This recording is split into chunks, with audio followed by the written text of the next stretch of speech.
You know that famous John Lennon quote, "Life is what happens when you're busy making other plans." Yeah, it's one of those that really rings true, doesn't it? It really does. And it especially hits home when something massive happens. A sudden shock, maybe a huge opportunity, or just a full-blown crisis. It just knocks everything sideways. Exactly. And that sudden life-altering shift is what we're diving into today. Our sources, they actually have a term for these. Epic, unexpected events. Epic. Okay. What makes an event epic in this context? Well, epic here means it demands a fundamental shift, a total change in your reality, really.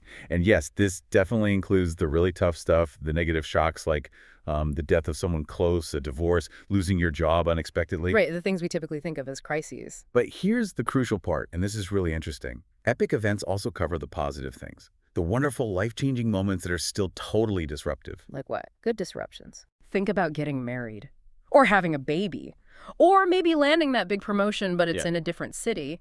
These are things we celebrate, right? Yeah, absolutely. But they're just as disruptive in a way as the negative ones. They force you to throw out your old plans, your old maps, and basically start fresh. Chart completely new territory. That makes sense. It's still a massive change, even if it's a welcome one. Precisely. And the core idea from our sources is that whether the event feels like a joyous surprise or a really painful setback, the emotional and practical demands, they're kind of the same. Okay. So what's the first step then? You have to pause, accept the change, and then, this is key, start the process with self-kindness. A true setback, in this view, isn't necessarily, a failure. It's more like a forced pause. Yeah, exactly. A forced stop, a necessary timeout, maybe. Yeah. It's a chance to gather your resources, catch your breath, and then decide, okay, how and when do I start this journey again? Okay, let's really put this framework to the test. Let's unpack it with a really intense example from the source material. I mean, if this approach holds up here, it can probably help with almost anything life throws at you. Right. The author shares a deeply personal story.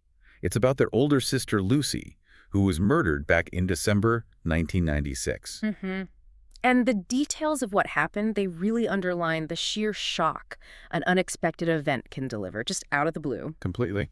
Lucy was she was a second-year law student, very focused, at UIC John Marshall Law School.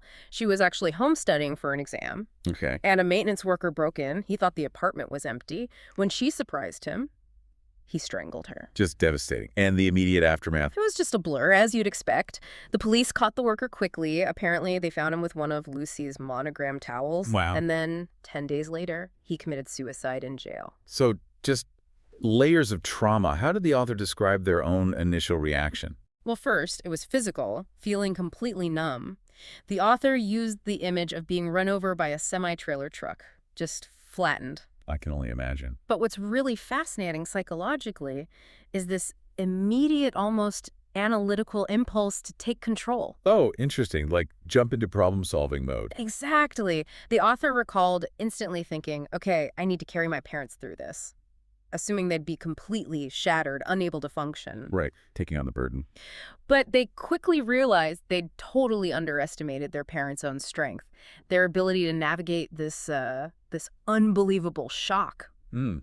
So that initial take control instinct wasn't quite right. No. And the author's real moment of clarity, the defining one, came a bit later. They were driving on the Massachusetts Turnpike, and it just hit them. What was the realization? That even with the most amazing support system, family, friends, everyone rallying around the actual journey, the deep, true healing, you have to walk that path alone. Wow. That's powerful. People can stand with you, but they can't take the steps for you. Precisely. And that realization connects directly to one of the biggest traps the sources warn about. Which is getting stuck. Yeah. Perpetually stuck on that question, why? Why did this happen? Oh, that's such a natural question, though, isn't it? Especially with something tragic or unjust. It is. It's completely natural. But the source describes asking why as this destructive, bottomless pit. It's like an intellectual loop that just goes round and round but offers no way forward, no exit. It's so hard not to ask, though. You desperately want an explanation, a reason. Of course. But the insight here, and it's a tough one, is that real liberation, the ability to move on, only comes when you accept that maybe there isn't an answer. Accepting the lack of an answer. Yeah. If you keep searching for the reason behind something chaotic, something fundamentally unplanned, and maybe even random, you could be searching forever. But the moment you accept, okay, the answer I want doesn't exist, you suddenly free up all this mental energy. Energy you can then use to move forward. Exactly. To start dealing with the what now instead of being trapped in the why then. So once you let go of the why, what comes next? What's the immediate challenge? Well, one of the first hurdles the author highlights is the impact of unacknowledged grief. Unacknowledged grief. What does that mean specifically? In the author's case, after Lucy died, people, friends, acquaintances would constantly ask how their parents were doing, which is understandable, of course. Right. But they rarely, if ever, asked how the author, the sibling, was doing. It created this feeling, this implication, that their own profound loss was somehow less significant, Yeah, invalidated. that's such a critical point because sibling relationships, I mean, they're often the longest relationships we have in our entire life. Yeah. Closer sometimes than any other. Absolutely. They're foundational. So when that huge foundational grief isn't recognized, maybe by society or even your own support network, it acts like a massive roadblock. It makes you feel like you're not even entitled to your own sorrow. Yes. And that severely halts the healing process. You can't heal what isn't even acknowledged as a wound. So acknowledging the loss fully is crucial. What's the practical advice then for anyone going through any kind of unexpected event, big or small? The absolute first priority, according to the sources, has to be intense self-nurturing, listening to your body's response, your mind's response. Okay, what does that look like? It's not about denial. It's about basic care. The advice is very direct. If you feel tired, you need to rest. Don't push through. If you need quiet, seek it out. Find solitude. If you're feeling depressed, which is common, try to get some gentle exercise, some sunshine if possible. It helps chemically. And if you feel sad, cry. Let it out. Don't deny yourself those feelings. So permission to feel and permission to take care of basic needs. Yes. You must allow yourself to feel, and you must protect your immediate well-being. That comes first. And it's this kind of proactive self-care that eventually allows for Right. a shift. Yeah, it enables that turn, the turn towards seeing, maybe not immediately, but eventually some kind of opportunity or new direction. Like with the author. How did that play out? Well, for the author, that devastating event, Lucy's murder, it directly and fundamentally changed their entire career path. Really? How so? The immense pain, combined with that experience of unacknowledged grief, sparked this deep desire to help other people navigate similar losses, especially sibling loss, which wasn't talked about much. Wow. Okay. So they ended up writing books specifically on that topic. Books like Making Lemonade and Why Don't They Cry? The trauma channeled into purpose. Wow. So the event itself became a catalyst. It did. It led to that realization, that choice point we all face in moments of deep trauma. The author put it kind of starkly. You have to get busy living or get busy crying. Yeah. That's the pivot. That's the choice. That's the pivot point, exactly. Okay, so that momentum, that choice, it seems to launch us into the core strategy from the sources, this idea of choosing a positive pathway. Yes, that's the motto. And it's powerful because it really stresses where your control lies. You don't control the event itself, right? Whether it's a hurricane or a sudden layoff or even winning the lottery. Right, those things happen to us. But you have absolute control over your reaction to it. And that reaction, that choice of pathway, is what ultimately determines your long-term health, your healing, your future. So how do you apply that, especially when dealing with a profound loss like the author's? How do you choose positive? Well, the source offers a really beautiful, immediate way to reframe memory, especially around loss. The advice is to celebrate the rainbow that was your person's life. Celebrate the rainbow. Yeah, and actively choose not to focus only on the dot at the end. That single point of tragedy, the death, the accident, the final argument in a relationship breakup. That's a huge mental shift, instead of the ending defining the whole story. Exactly. The author chooses to celebrate the 28 years they had with Lucy. All the memories, the shared jokes, the milestones, the things that bring a smile, not just carrying the crushing weight of how it ended. And that celebration needs to be active, not just a thought. Yes, very much active, not passive. For the author's family, they channeled that positive energy, that desire to honor Lucy's life, into action. What do they do? They started a foundation, and they created the Sprague Scholarship for graduating law students going into public service. Ah, because that was Lucy's intended career path. Exactly. So it serves as this living, growing monument to her purpose, her aspirations, not just her tragic end. And you can see the ripple effect of choosing action over, say, bitterness. Absolutely.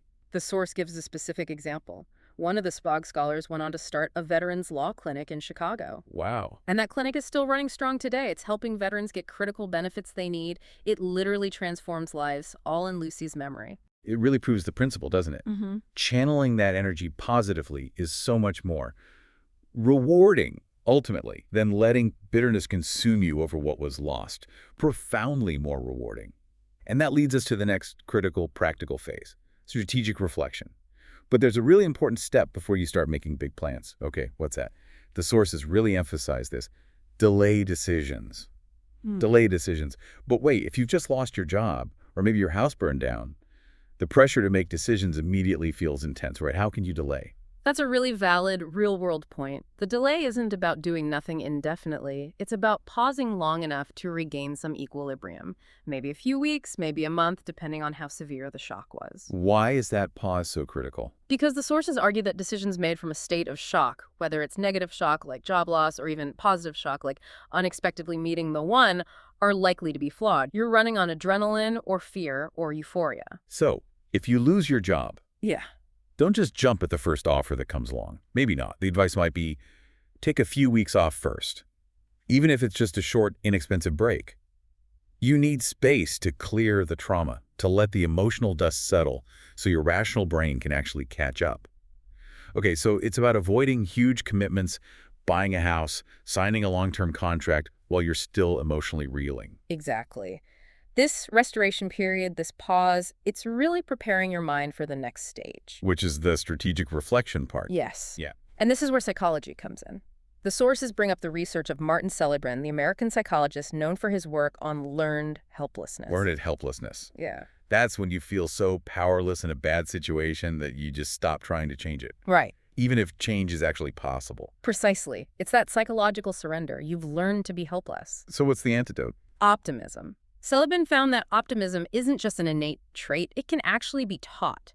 Optimists tend to view setbacks differently. They see them as temporary, not permanent, as manageable, not overwhelming, and specific to the situation, not a reflection of their entire character or ability. So it's not, I failed, I'm a failure. It's, this attempt failed, what can I try next? Exactly that framing. Yeah. And by intentionally teaching people this optimistic mindset, this view that setbacks are temporary and changeable, Seligman argued you can effectively immunize them against that despair, that learned helplessness that makes people give up. So the reflection phase is partly about cultivating that optimistic, resilient mindset. Yes, that's the foundation. Once you've given yourself time for that self-nurturing, you've accepted the new reality, then you can start asking those critical self-discovery questions. And the sources stress that this isn't about blaming yourself, right? Yeah. Not self-loathing, absolutely not. It's an active search for growth.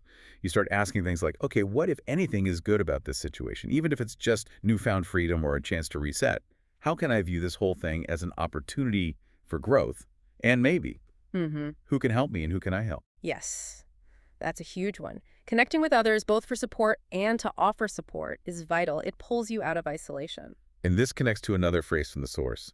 Life is a participatory sport. Right. You can't just sit on the sidelines. You have to engage honestly, especially when looking back at something like the end of a job or a relationship. What does that honest engagement look like?